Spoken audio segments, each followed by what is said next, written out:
Welcome to the episode of Love and Reality Podcast. I am your host, Ricky Valero. On today's episode, we are going to continue our journey through Vanderpump Rules. We are in season 2, episode 7. We are going to break everything down that happened in that episode. We are also going to talk about Lego Masters season 5, episode 4. Is that right? 4 is right? I think 4 is right. 4 is right. All right. Was quite an interesting episode on both sides. I love that we're continuing to do this because on my side, going through Vanderpump Rules and switching to Lego Masters is polar opposite of anything that you could want from out of life. But that said, I am joined by my I can't talk today, podcast partner, Matthew Fox. How are you, sir? Doing pretty good. I watching this week's episode, I realized maybe I did my 30th birthday wrong. I just want to know, are you a kind of person that's more naked around your boyfriend or your girlfriends than your boyfriends? That's the first question I have for you, because that's the funny open liner of this episode. Because I want to say this, I am not a Stassi person at all, really. I think that she kind of sucks. Right now, she could have the overture of turning around her life for us in front of her eyes. But as of season 2, episode 7, she has been quite the one-liner over the last few weeks. Maybe 2 weeks. Yeah. Well, this is a bad beat for Katie too. First of all, I had to go to that awkward, I've heard of girls going to the bathroom together, but I didn't realize they needed to go, wax the lower regions together. Yeah, it was definitely interesting. That was not what I was on my bingo card. And then she had sort of a bad beat at Peter's birthday party too. So rough week for Katie.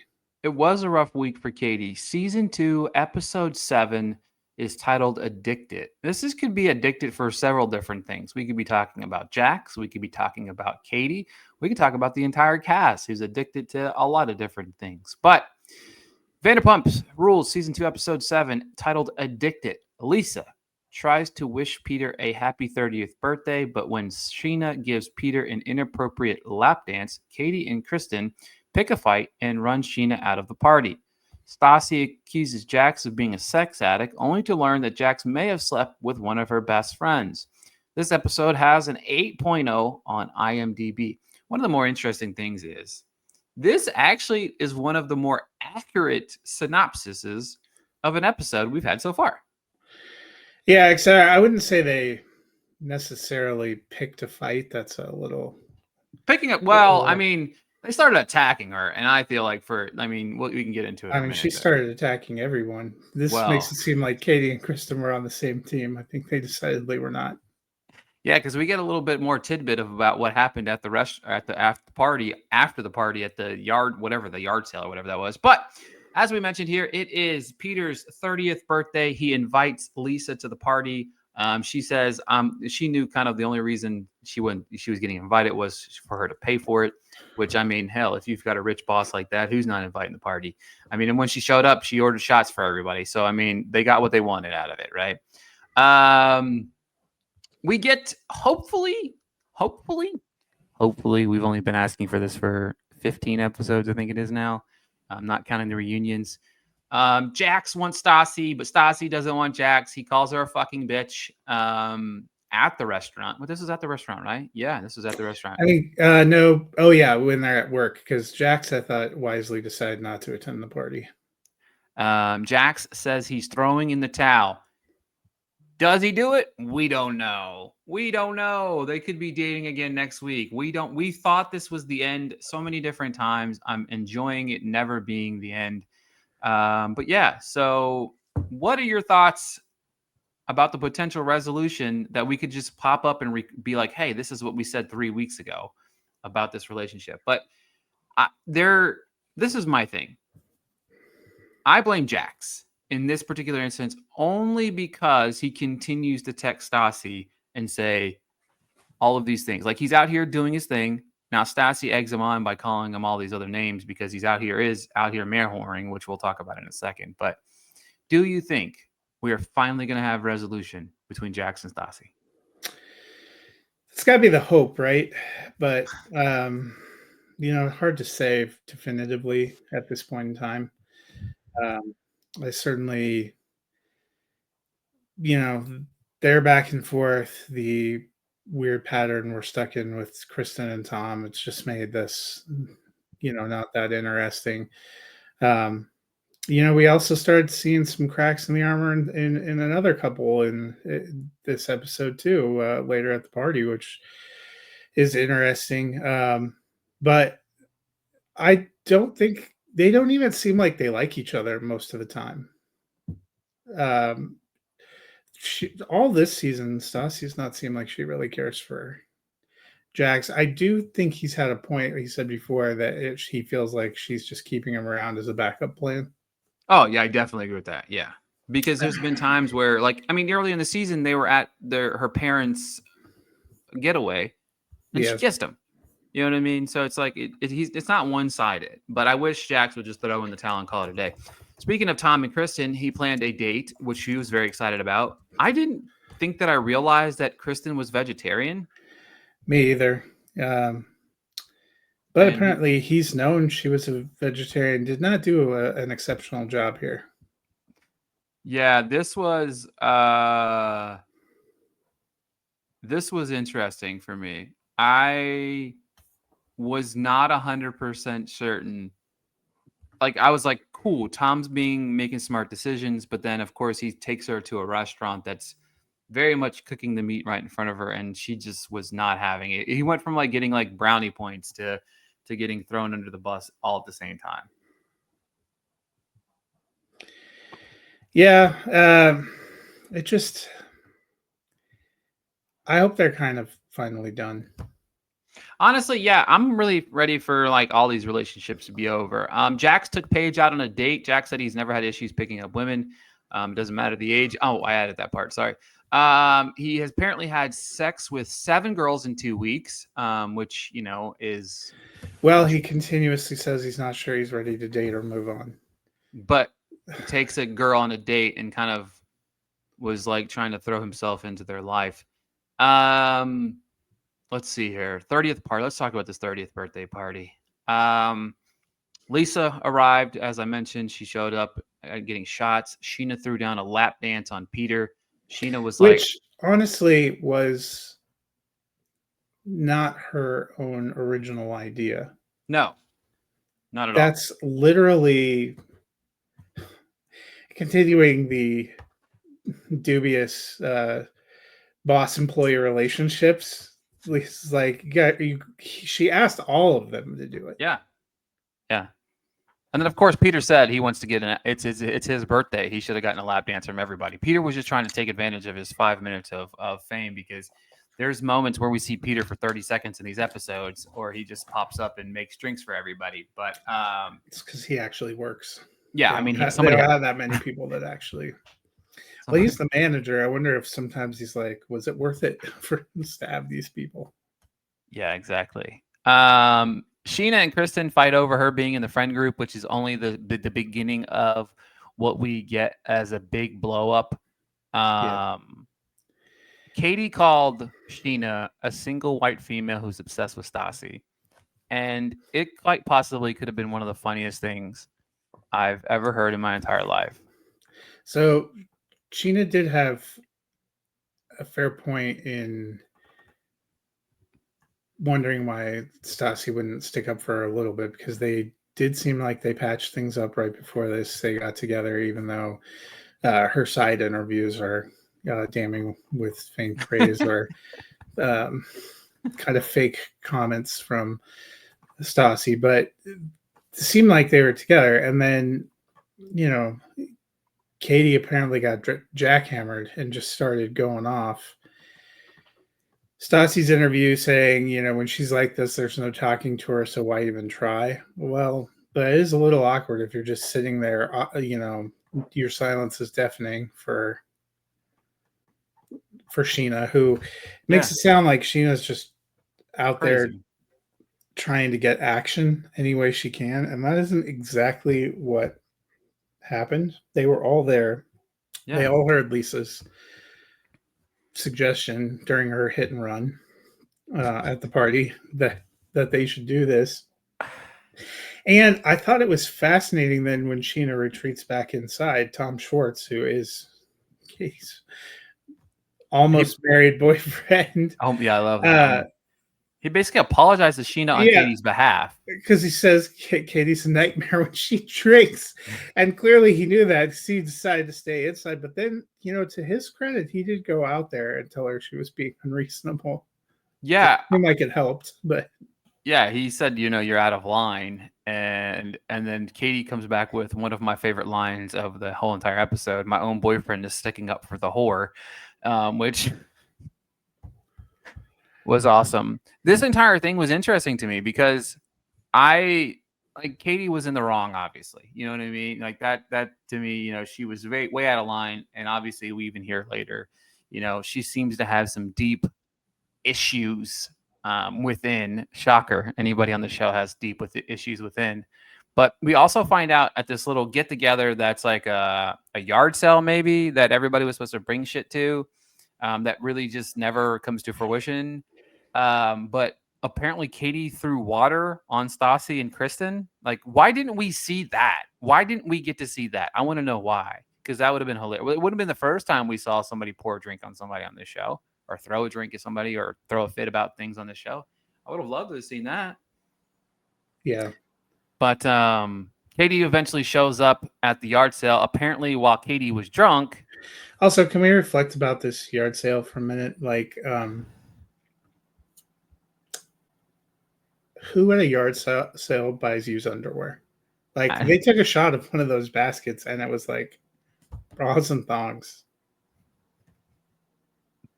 I mean, Brawls and thongs, yards. you don't get those at Goodwill. You don't pick those up in a yard sale. Other than that, like when they come back afterward and they're like, "We didn't sell a thing." No shit. Shocking. You had this unadvertised yard sale where you're selling used underwear and there are cameras filming. Who's stopping for this? It also appeared to be a weekday in the middle of Los Angeles.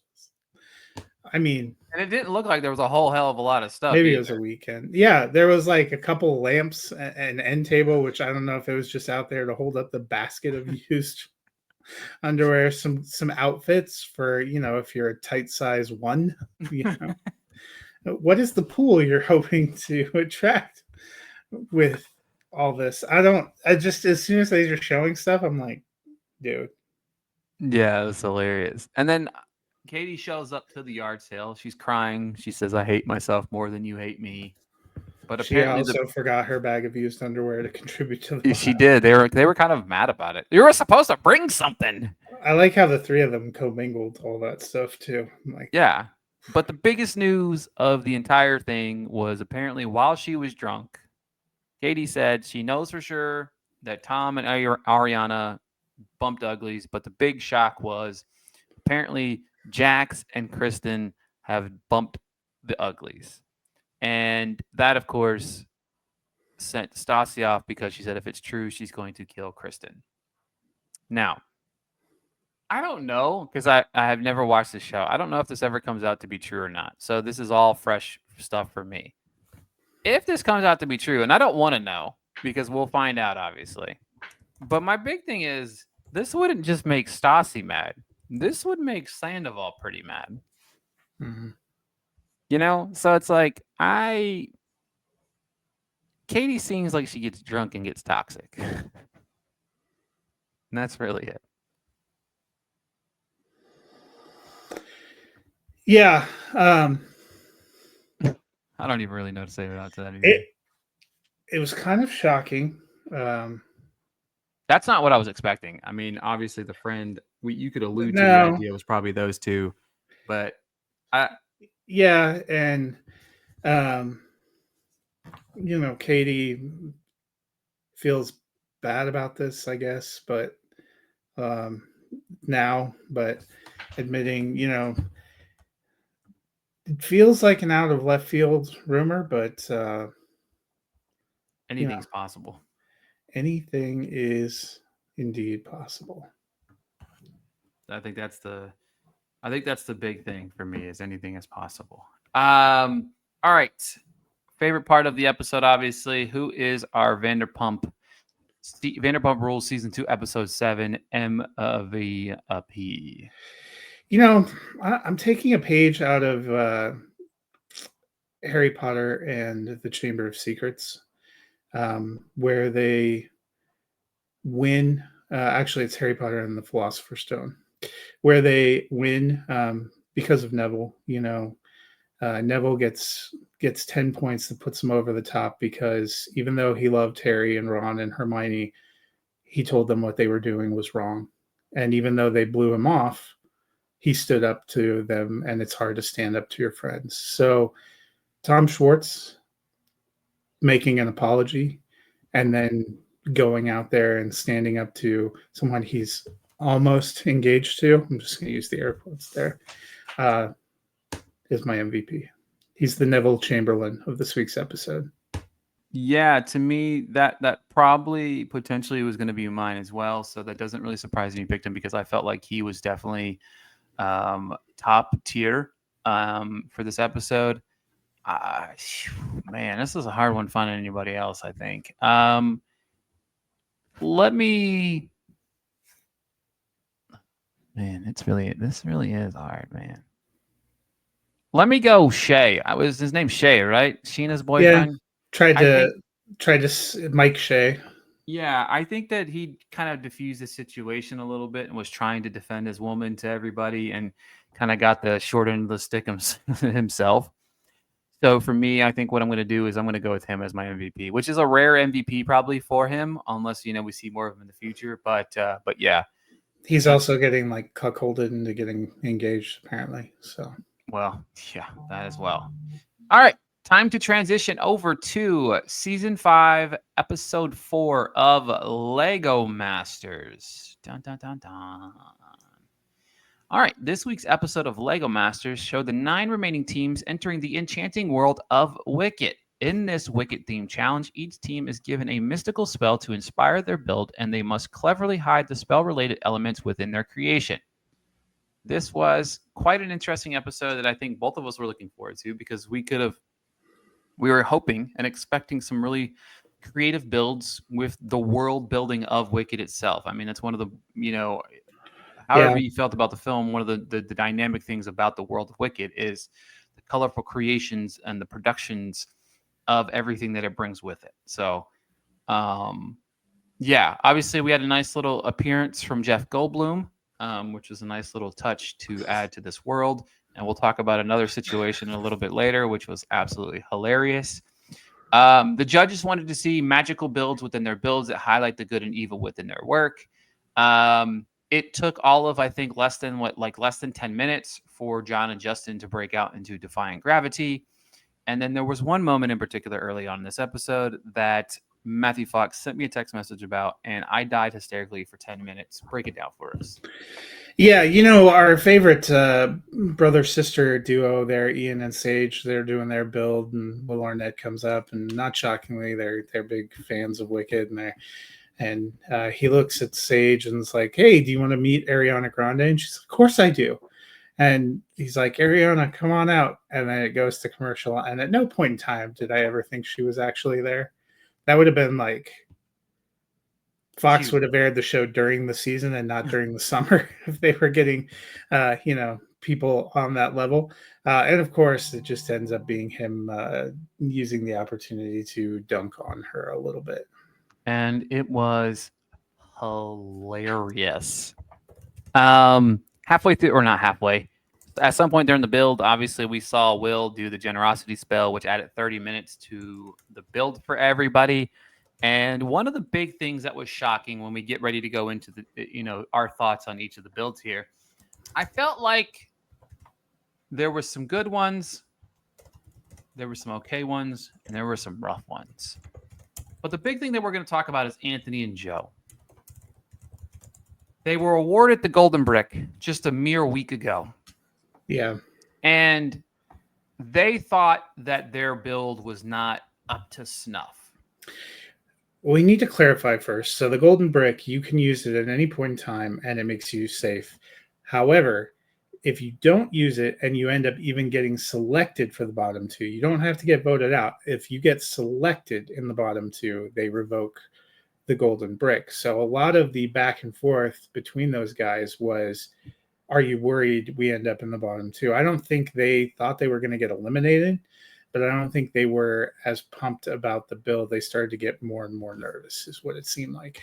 Yeah, and to me, like, look, I think this is one of those ones where you might like let your eyes wander around a little bit. I think too, because there was a few builds, and correct me if I'm wrong if you don't agree with me, but if you looked around, there was several builds that I was very just like, ugh, or underwhelmed by, and I feel like you could have done that as a safe test to kind of look around. I just feel like, and the judges agreed, and I think you agree, it definitely was a waste of the golden brick. Now, obviously, they're safe for another episode, which is the be Yeah. all end all of what it is. But But you even had interviews with some of the other teams that said, I don't know why they're worried. Their build looks really cool. I would not have used. And then after they end up being the first to present, um, Jamie even says, I don't think I would have used the golden brick here. I think they just psyched themselves out and yeah, got for sure. too nervous and didn't have enough faith in themselves. They didn't think they had their best build, but it would be solidly have been probably upper middle of the groups for me.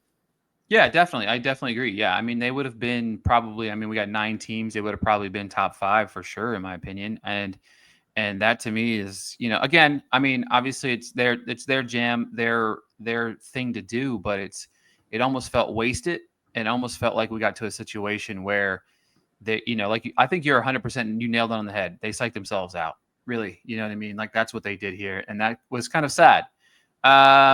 Who were some of your favorite builds within this episode?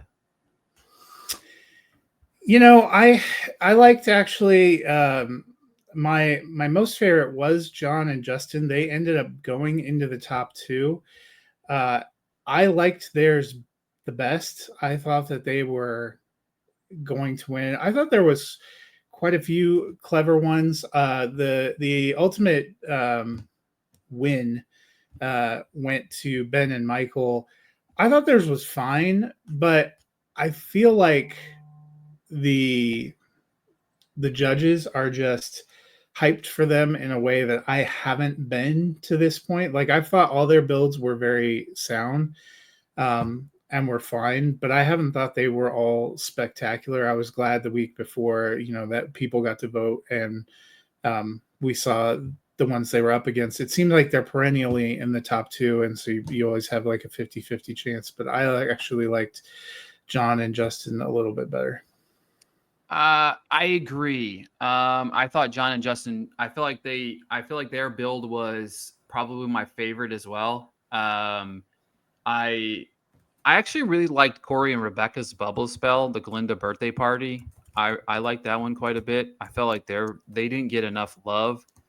Um, who were some of your least favorites? And obviously we'll talk about who was eliminated and stuff like that, but and who was in the bottom two in a minute. But who were some of the ones that you were kind of underwhelmed by? I think they probably picked the right two for the bottom, two. We've seen um, Alex and Tone struggle a little bit with building and design and having that design pop.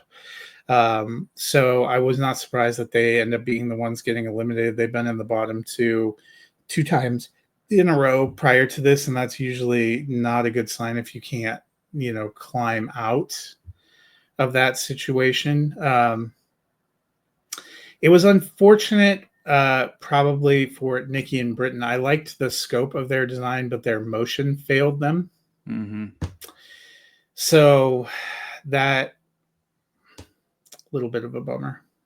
I wasn't a big fan of Anna and Luke's. I thought I really didn't like theirs at all, and I don't know if I don't think I would have maybe replaced them with the other two, but with Alex and Tone, Nikki and Britton being in the bottom two there. But I felt like Yeah. they were just in that mix of also kind of having a somewhat underwhelming build there too. It was kind of a bland design. Yeah, that You picnic know, basket was just kind of, yeah. there was, well, and that's why I say it makes it even rougher that Anthony and Joe played their golden brick, because they probably would have been the third or fourth best. I don't Absolutely. I don't always love Ian and Sage, but their build was pretty cool. The birthday cake, yeah. Yeah, and Ben and Michael wasn't my favorite, but I would have probably had them in the upper, and John and Justin. So I probably would have had them about fourth. Maya and Jamie's was okay. Corey and Rebecca's was okay. I think Anne and Luke probably were on the cusp. It just the repeated for Alex and Tone not being able to improve in a very specific criticism about the dynamics of the face and the dimension of the face was. Yeah, ultimately they're nail killer. Yeah, let's see here. Next week's episode is hang on. It is creating mind-blowing build that bursts with movement and tells a compelling story. Is next week's episode called Get It in Gear. It's definitely going to be an interesting episode to say the least, I will say. Yeah, I'm excited. This was. What were your overall thoughts on the episode? I thought there was some good stuff. I was kind of hoping for maybe a little bit more. I feel like there's some people that are top heavy in this, and there's some people that I'm waiting to see kind of break out almost. Yeah, I think Ian and Sage like their builds better than it so far most of the other people have, which will be interesting. I really still think like the Anthony and Joe are the wild cards for me because I think there's been great creativity in their builds. Sometimes they don't believe in themselves enough, and sometimes it doesn't turn out quite perfect. There was some valid criticisms about the hat, but it was a clever idea. The other wild card I actually think is Maya and Jamie, the older father and daughter, because some of their builds have been pretty clever. Of the parent-child ones, I think they have a stronger case. So Ben and Michael are going to be perennial contenders. John and Justin, a little bit interesting. They did get the win as part of that winning team with Nikki and Britain week 2, and that was really cool. And then, they were in the top 2 again this week. I think they have a lot of potential. They work really well together. It's about working well together and having some creative ideas, but also being a little daring.